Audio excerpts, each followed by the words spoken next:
Bismillahirrahmanirrahim. Alhamdulillah wassalatu wassalamu ala Rasulillah wa ala alihi wa sahbihi wa man ittaba'a hudahu thumma amma ba'd.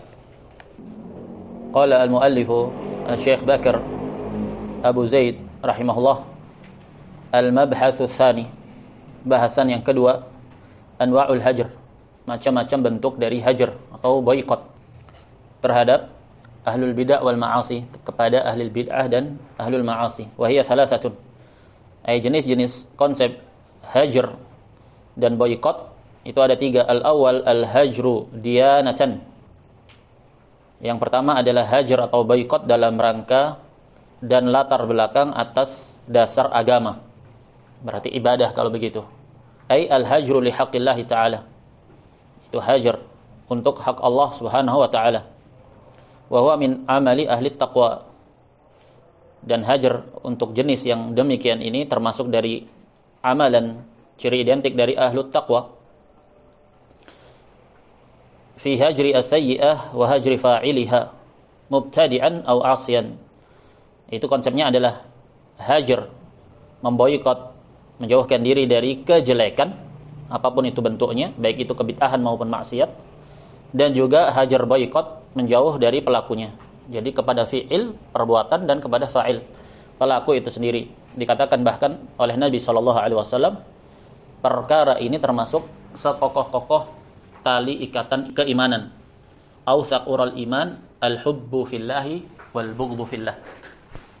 Termasuk dari sekokoh-kokoh tali keimanan itu adalah membangun loyalitas, rasa cinta, na'am, karena Allah, dan rasa benci dan antipati karena Allah pula. Wa hadha naw' min al-hajri ala qismain.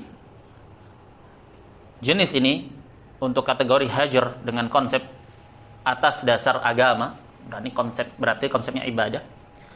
Ada dua kategori. Yang pertama hajru tark, hajar dengan meninggalkan, bermakna hajru sayyi'at, bermakna dia meninggalkan kejelekan-kejelekan, perbuatan-perbuatan itu. Wa hajru qurana isu, dan juga hajar memboikot, menjauhkan diri dari rekan-rekan dan teman-teman sepergaulan yang buruk. Alladzina tadurruhu suhbatuhum, di mana persahabatan dan pergaulan dengan mereka ini dapat memudaratkan seseorang. Illa li hajatin aw maslahatin rajih, kecuali apabila di sana ada hajat padanya yang mendesak atau ada kemaslahatan yang mendominasi sifatnya. Naam. Dan ini bisa berbeda-beda situasi, kondisi, tergantung ruang dan waktunya serta keadaannya. Jadi di sini yang pertama untuk kategori hajar atau boikot atas dasar agama, yaitu hajru tark, meninggalkan keburukan dan juga para pelakunya, di mana bergaul dan berkawan dengan mereka ini memudaratkan seseorang. Sebagaimana dalam hadis, mathalu al-jalis as-salih wa jalis isu, permisalan antara teman duduk yang saleh dengan teman duduk yang jelek, dimisalkan oleh Rasul sallallahu alaihi wasallam, kahamilil miski wa nafikhil khair, seperti penjual atau pemilik minyak wangi dengan pandai besi. Fahamilul miski imma an yuhdhiyaka wa imma an tabta'a min wa imma an tajida minhu rihan thayyibah. Yang namanya bergaul, berkawan dengan penjual minyak wangi atau pembawa minyak wangi, maka seseorang akan mendapatkan dampaknya yang positif. Bisa jadi dia diberi hadiah berupa minyak wangi, atau dia membeli darinya, atau dia mendapatkan sekedar bau harumnya saja. Berbeda dengan berkawan dengan nafikhil khair, tukang pandai besi, atau yang semakna dengan itu.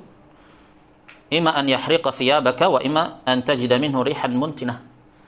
Kalau kamu berteman dengan seorang pandai besi, ini permisalan saja. Dampaknya kalau tidak bajumu itu terbakar, maka setidaknya kamu mendapati bau gosong, bau bakaran. Nah, permisalan bagaimana perkawanan itu dan pergaulan itu memberikan asar, dampak. Seminim-minimnya ya seseorang itu akan terdefinisikan atau terlabeli sesuai dengan teman dekatnya. Qala Allah Ta'ala warrujuz fahjur. Konsep boikot hajar syar'i ini ada dalam syariat. Allah berfirman warrujuz fahjur, perintah untuk memboikot, melepaskan diri, menjauhkan diri dari ar-rujuz, berhala. segala sesuatu yang diibadahi selain Allah. Allah juga berfirman, wahjurhum hajran jamila, jauhkan dirimu dari mereka, tinggalkan mereka hajran jamila. Naam. Dengan sebaik-baik boikot atau hajar, tanpa melakukan kejelekan. Wa qala ta'ala, wa idza ra'aital ladzina yakhuduna fi ayatina fa'arid anhum hatta yakhudu fi haditsin ghairih. Apabila engkau dapati orang-orang yang berbicara terhadap ayat-ayat kami, berpalinglah dari mereka. Yakhuduna ini berbicara, memperdebatkannya, mempertanyakannya sesuatu yang gamblang dalam syariat. Maka berpalinglah dari mereka sampai mereka mengganti topik pembicaraan, sampai beralih kepada perkara yang lainnya. Menunjukkan di sini bahwasanya salah satu maqasid tujuan hajar kepada ahlu syarr, orang-orang jelek itu, baik ahlul bidah maupun ahlul ahwa atau ahlul ma'asi, maqasid puncaknya adalah sampai mereka rujuk atau sampai mereka beralih dari perkara-perkara yang mereka berada di atasnya. Jadi bukan sekedar agar mereka itu bertaubat, tidak. Seandainya mereka tidak bertaubat pun, tetap hajar boikot itu ditegakkan sampai terjadi padanya perubahan. Wa imma yunsiyannaka syaitanu fala taq'ud ba'da dzikra ma'al qaumidz zalimin. Apabila kamu dilenakan, dilupakan oleh syaitan, maka jangan kamu duduk dengan mereka setelah kamu mengingat, setelah datang padamu kejelasan akan jeleknya mereka dan bahayanya mereka. Fala taq'ud ba'da dzikra ma'al qaumidz zalimin. Jangan kamu duduk sama mereka, masih saja bergaul sama mereka. Ya innakum idzan mithluhum. Kalau begitu kamu seperti mereka. Naam. Wa qala ta'ala, wa qad nazzala 'alaikum fil kitabi an idza sami'tum ayati llahi yukfaru biha wa yustahza'u biha fala taq'udu ma'ahum hatta yakhudu fi haditsin ghairihi. Innakum idzan mithluhum. Allah berfirman, dan sungguh telah turun kepada kalian di dalam kitab itu, dalam Al-Qur'an, apabila kalian mendengar ayat-ayat Allah dikufuri, diingkari, diperolok-olok, maka jangan kalian duduk bersama mereka sampai mereka mengganti topik bahasan mereka atau beralih dari keadaan mereka. Kalau tidak begitu, innakum idzan mithluhum, maka kalian sama seperti mereka. Ya, hukumnya sama. Nah, menunjukkan berbahayanya bersanding dan bersama ahlul bidah, ahlul kufur, ahlul ma'asi ketika keadaan kekufuran dan kemaksiatan mereka itu terjadi. Wa fil hadithi anna Nabiy sallallahu alaihi wasallam qala al-muhajir man hajara ma nahallahu an. Dalam hadis Nabi mengatakan seorang yang berhijrah itu adalah yang berhijrah dari segala apa yang Allah larang darinya. Inilah hijrah hakiki. Yang terbesarnya adalah hijrah kepada tauhid dan kepada sunnah. Karena sebesar-besar perintah adalah tauhid dan sebesar-besar larangan adalah kesyirikan. Dan apa yang datang dari ungkapan-ungkapan sebagian salaf bahwasanya mereka mengedepankan untuk bergaul dan berkawan dengan ahlul fusaq, orang-orang fasik dari pelaku dosa besar, dibandingkan berkawan dan bergaul dengan ahlul bidah yang merupakan ahli ibadah. Ini bukanlah maknanya kemudian hasungan untuk bermudah-mudahan dalam berkawan dengan ahlul ma'asi, dengan hujah bahwasanya kemaksiatan itu lebih ringan dibandingkan kebid'ahan. Nah, ini hanya orang yang bodoh yang memahami yang demikian. Redaksi salaf itu hanya ketika menyandingkan kadar level bobot dari suatu kemaksiatan. Makanya datang beberapa ungkapan dari salaf, mereka lebih mengkhawatirkan apabila anak-anak mereka itu bergaul dengan ahli bidah yang ahli ibadah dan zuhud dibandingkan berkawan dan bergaul dengan ahlul ma'asi dan fujur. Nah, bukanlah maknanya kemudian menghasung untuk bermudah-mudahan mengambil teman bergaul walaupun itu adalah ahli maksiat. Yang kedua dari jenis hajar atas dasar agama ini yang merupakan ibadah, hajru ta'zir, hajar dalam rangka ta'zir, boikot. Wa hadha minal uqubati syar'iyyati ta'abbudiyah allati yuqi'uha al-muslimu 'ala al-fujjari kal mubtadi'i. Konsep hajar ta'zir ini memang memberikan efek jera, boikot, sebagai suatu bentuk hukuman syar'i yang merupakan nilai ibadah padanya, yang diterapkan oleh seorang muslim kepada al-fujjar, orang-orang jahat dari kalangan ahli bidah, ahli ma'asi. Seperti apa konsepnya? Konsepnya ala wajhi ta'dibi fi da'iratil dawabiti syar'iyyati lil hajr. Memang tujuannya itu untuk ta'dib, memberikan efek jera, ta'dib, pengajaran, peringatan. Tapi tetap dalam koridor syariat. hatta yatubal mubtadi'u wa yafi. Sampai mubtadi' itu bertaubat dan kembali rujuk. Hatta di sini memiliki dua makna, bisa bermakna ghayah dan bisa bermakna at-ta'lil. Hatta termasuk nawasib, dia menasabkan fi'il mudhari' yang setelahnya ketika fi'il mudhari'nya itu menunjukkan kepada makna mustaqbal, bermakna baru akan terjadi setelah perbuatan atau ucapan. Asal usul hatta menasabkan asalnya selalu bermakna ghayah. Asalnya selalu bermakna ghayah. Selama ghayah, tujuan puncak itu belum terrealisasikan, maka konsep hajar terus tegak. Dan dia juga terkadang bermakna ta'lil, berarti kenapa dilakukan itu? Supaya atau agar. Supaya atau agar. Apa perbedaannya antara ghayah dan ta'lil? Kalau ta'lil berarti ketika yang diharapkan itu tidak terrealisasikan, maka upaya dari hajar itu pun menjadi tidak terrealisasikan.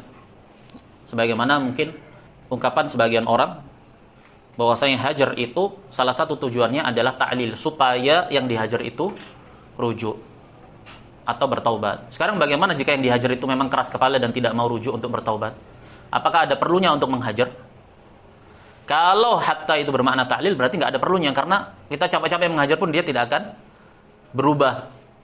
Tapi yang benar dia bermakna ghayah dan juga ta'lil. Seperti wa'bud rabbaka hatta ya'tiyakal yakin. Jadi ibadah itu agar datang keyakinan atau sampai datang keyakinan, ghayah, sampai datang keyakinan. Kafarna bikum wa bada bainana wa bainakumul adawatu wal baghdha'u abadan hatta tu'minu. Hatta tu'minu di situ ta'lil atau ghayah? Ghayah wa ta'lil, ghayah wa ta'lil. Nah, seandainya illahnya tidak terwujudkan, itu tetap bara'ah itu harus tetap ada. Naam. Sama dengan ini, ayat ini tadi, hatta yakhudu fi haditsin ghairi. Hatta bermakna ghayah. Seandainya mereka tetap seperti itu keadaannya, tetap kita tidak boleh untuk bersanding dengan mereka ketika mereka melakukan perbuatan-perbuatan tersebut. Karena ada yang menyelewengkannya kepada makna ta'lil saja. Berarti kalau ilahnya percuma kamu tahdzir, berarti sekarang tidak usah diterapkan tahdzir karena tidak bermanfaat lagi. Dia tetap dalam kemaksiatannya dan tetap dalam kebid'ahannya. La, hatta bermakna ghayah. Dan juga bermakna ta'lil. Hatta yatubal mubtadi' wa yafi. Sampai mubtadi' itu bertaubat dan rujuk. Dan juga agar mubtadi' itu bertaubat dan rujuk. Seandainya tidak bertaubat dan tidak rujuk, tetap hajar itu sampai dia rujuk tanpa ada batas waktunya, karena ini adalah hajar ibadah. Wa hadzal qismu huwa alladhi taduru alaihi al-abhath fi hadhihi risalatil mubarakah. Jenis inilah, na'am, yang menjadi bahasan di risalah yang mulia ini. Jadi lebih spesifik membahas tentang konsep hajar ta'zir. Wa hadha naw' bi qismaihi min usulil i'tiqad. Jenis kategori ini dengan dua macamnya, yaitu hajar tark dan hajar ta'zir, dia termasuk dari usul i'tiqad, termasuk dari masalah yang fundamental dalam permasalahan akidah. Jadi cakupannya berkaitan erat dengan pembahasan akidah ahli sunnati wal jamaah. Wal amru fihi amrun ijab fi asli syar'. Dan perintah untuk menegakkannya ini termasuk perintah yang sifatnya ijab. Dia bukan mustahab, bal wajib dalam pokok dasar syariat. Wa mabahithu fi kutubi sunnah wa tauhid wal i'tiqad wa ghairiha. Bahasan-bahasan seperti ini, hajrul mubtadi', ini ada dalam kitab-kitab sunnah. Kitab-kitab sunnah yang dimaksud adalah kitab-kitab akidah. Naam. Kitab-kitab tauhid, kitab berkaitan dengan permasalahan i'tiqadiyah. Naam. Siapa yang mempelajari bahasan akidah, naam, atau merujuk ke kitab-kitab salaf, dia akan dapati perkara yang lebih dari yang sangat mencukupkan bagi dia dari ucapan-ucapan dan penjelasan-penjelasan salaf serta praktek-praktek penerapan salaf terhadap para ahli bidah dan ahli ma'asi. Dia akan dapati betapa banyaknya penjelasan serta penerapan salaf bagaimana bermuamalah terhadap ahlul bidah dan ahlul ahwa serta ahlul ma'asi. Cuman muskilahnya sebagian dari kita ini yang mendakwakan diri sebagai pengusung dakwah salafiyah atau sebagai generasi yang berintisab menisbatkan diri kepada dakwah salafiyah. Naam, katanya mengikuti salaf, padahal secara hakikatnya mereka tidak menaruh kepedulian kepada kitab-kitab salaf. yang mereka taklidi, mereka jadikan figur adalah khalaf, kalangan mutaakhirin, bahkan kalangan kontemporer, yang semuanya juga khalaf, yang hanya berusaha untuk mengaplikasikan apa yang dipelajarinya dari salafus saleh. Dan individu-individu tersebut tidaklah maksum. Aqidatus salaf dan manhajus salaf ini maksum. Adapun individu belakangannya yang menyangka sedang ingin meniti jejak salafus saleh, ini tidak maksum. Terkadang mereka berimprovisasi tersendiri, keluar dari tracknya. Maka yang kita jadikan acuan adalah aqidatus salaf, dan itu hanya bisa dikuasai dengan baik ya merujuk ke kitab-kitab salaf. Kitab-kitab mereka terbukukan, ditulis. Itu yang perlu banyak untuk dipelajari dan disuarakan. Tanbih fil kafir. Tanbih berkaitan dengan orang kafir. Konsep hajar kepada orang kafir. Kenapa yang dibahas di sini ahli bidah, ahli ma'asi? Bagaimana dengan orang kafir? Qala Al-Hafidz Ibnu Hajar rahimahullah. Al-Hafidz Ibnu Hajar terjatuh dalam beberapa permasalahan ta'wil sifat. Tapi manhaj beliau dalam ilmu hadis ini di atas manhaj ahli sunnah wal jamaah. Pakemnya di atas pakem ahli sunnah wal jamaah, ahlul hadis. Hanya tergelincir dalam beberapa permasalahan pentakwilan sifat yang telah dibantah dan dijelaskan oleh para ulama. Dan kepada yang demikian ini, sebagaimana firman Allah, tilka ummatun qad khalat laha ma kasabat wa lakum ma kasabtum wa la tus'aluna amma kanu ya'malun. Mereka adalah umat yang telah berlalu, bagi mereka apa yang telah mereka amalkan, bagi kita apa yang sedang kita amalkan. Kita tidak ditanya apa yang telah mereka perbuat dahulu.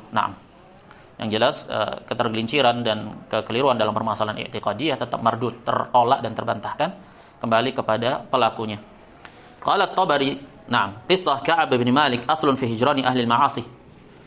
Asal dasaran hajar ahlul ma'asi adalah kisah Ka'ab bin Malik yang dihajar, diboikot oleh Rasul sallallahu alaihi wasallam karena absen dari perang. Wa qad ishtashkala kaun hijran al-fasiq aw al-mubtadi' mashru'an wa la yushra' hijranul kafir. Terdapat iskal bagaimana hajar terhadap pelaku maksiat atau terhadap ahli bidah ini disyariatkan, sementara hajar boikot kepada orang kafir tidak. Wa huwa ashaddu jarhan minhuma likaunihima min ahli tauhid fil jumlah. Padahal ahli bidah dan ahli kemaksiatan ini ya secara keumumannya masih masuk dalam kategori ahli tauhid. Maksudnya masih dalam lingkup Islam. Kebid'ahan yang belum sampai mengeluarkan pelakunya dari Islam. Wa ajaba Ibnu Battal, dijawab oleh Ibnu Battal. Ibnu Battal salah seorang pensyarah Sahih Bukhari pula. Bi anna lillahi ahkaman fiha masalih lil ibad wa huwa a'lam bi sya'niha wa 'alaihim at-taslim li amrihi fiha. Allah Subhanahu wa taala memiliki hukum-hukum di mana padanya terdapat kemaslahatan-kemaslahatan bagi hamba. Jelas Allah lebih mengetahui tentang urusannya, perkaranya, tentang hukum-hukumnya. Lantas apa yang wajib bagi kita? Khalas, taslim. Menerima sepenuhnya tanpa mempertanyakan kenapa kok begini dan kenapa kok begitu. Perkaranya ibadah, ta'abbudi. Fajanaha ila annahu ta'abbudun la yuqal ma'nahu. Condong kepada bahwa konsep hajar itu adalah ta'abbud yang tidak diketahui maknanya atau hikmahnya. Kenapa? Kepada orang kafir, lebih ringan dibandingkan kepada ahli bidah dan ahlul ma'asi dalam konsep hajar. Telah dijawab oleh Ibnu Battal bahwasanya permasalahannya adalah ta'abbudi. Enggak usah mempertanyakan kenapa dan kenapa. Yang jelas kita melihat bagaimana praktek Rasulullah, praktek sallallahu alaihi wasallam, praktek para sahabat, praktek salaf. Wa ajaba ghairuhu, selain beliau menjawab bi annal hijrani ala martabatin. Hajar itu ada dua tahapan. Al hijranu bil qalbi wal hijranu bil lisan. Hajar dengan hati dan hajar dengan lisan. Fa hijranul kafir bil qalbi wa bi tarki tawaddud wa ta'awun wa tanasur la siyama idza kana harbiyan. Konsep hajar dengan orang kafir, hajar kepada orang kafir itu dengan hati. Hajar itu ada dua tahapan, hajar dengan hati dengan hajar dengan lisan. Memboikot, mengkritisi, mentahdir dan yang semakna dengan itu. Adapun konsep hajar kepada orang kafir dengan hati, dengan meninggalkan membangun loyalitas, kasih sayang, ta'awun, saling menolong dengan mereka, terlebih terhadap orang-orang kafir harbi yang memerangi kaum muslimin. Dan telah dibahas dalam Syarah Nawaqidul Islam, konsep interaksi seorang muslim dengan kafir terbagi tiga, yaitu tawalli, yang konsekuensinya adalah kufur akbar, dan muwalah, yang itu adalah dosa besar, dan yang ketiga konsep ta'awun, yang dibolehkan. Wa inna ma lam yushra' hijranuhu bil kalam. Kenapa tidak disyariatkan, ditekankan menghajar orang-orang kafir dengan kalam, menghajar mereka? Li'adam irtida'ihi bidzalika an kufrihi. Disebutkan ya karena mereka tidak akan tersentak goyah dengan hajar tersebut dari kekafirannya. Naam. Misalkan kalau kita tahdir kekafirannya mereka, orang mereka memang kafir, naam, tidak akan tergoyahkan. Nah, di sini disebutkan salah satu tujuan hajar yaitu agar seseorang itu gentar, takut. Nah, cuman hajar kepada orang kafir bukan hanya karena ta'lil itu saja, tapi karena ghayah juga. Kafarna bikum wa bada bainana wa bainakumul adawatu wal baghdau abadan hatta tu'minu billahi wahdah. Sampai mereka beriman. Jadi hajar kepada orang kafir tetap berlaku, hanya saja konsepnya terkadang sedikit berbeda dengan hajar kepada ahli ma'asi dan ahli bidah. Karena ahli ma'asi dan ahli bidah menisbatkan kepada Islam, daya rusaknya lebih halus. Naam. Bi khilafil 'asi fi masyru'iyyati mukalamatihi bid-du'a ila ta'ah wal amri bil ma'ruf wa nahyi 'anil munkar. Berbeda dengan ahli ma'asi tentang disyariatkannya untuk menyerukan mereka, berbicara dengan mereka, dengan mendakwahi mereka untuk mentaati, na'am, menyeru mereka kepada perkara-perkara yang ma'ruf dan melarang dari yang munkar. Wa innama al-masyru' tarkul mukalamah bil muwaddati wa nahwiha. Yang disyariatkan hajar kepada orang-orang kafir itu yaitu dengan muwaddah. Adanya muwaddah dalam kalam, dalam pergaulan. Nah, adapun muamalah biasa, nah, ketika ada padanya hajat, maka dia masuk kategori dibolehkan. Wa dhahir maqalahu an-Nawawi rahimahullahu taala. Begitu pula An-Nawawi tergelincir dalam beberapa pentakwilan terhadap sifat dan telah dibantah dan diluruskan oleh para ulama dan dinukilkan oleh beberapa masyayikh dari kalangan muasirin di masa ini bahwasanya An-Nawawi telah rujuk kembali kepada madhabus salaf. Naam. Tapi tetap kekeliruan, ketergelinciran akidah yang ada dalam tulisan-tulisan beliau tetap tertolak dan bukanlah hujjah. Wa dhahir ma qalahu An-Nawawi rahimahullahu taala min anna lil muslim hajrul kafir min ghairi taqyid. An-Nawawi menegaskan bagi seorang muslim itu dalam menghajar orang kafir tanpa ada batasan, tanpa ada kait. Mutlak, pokoknya hajar.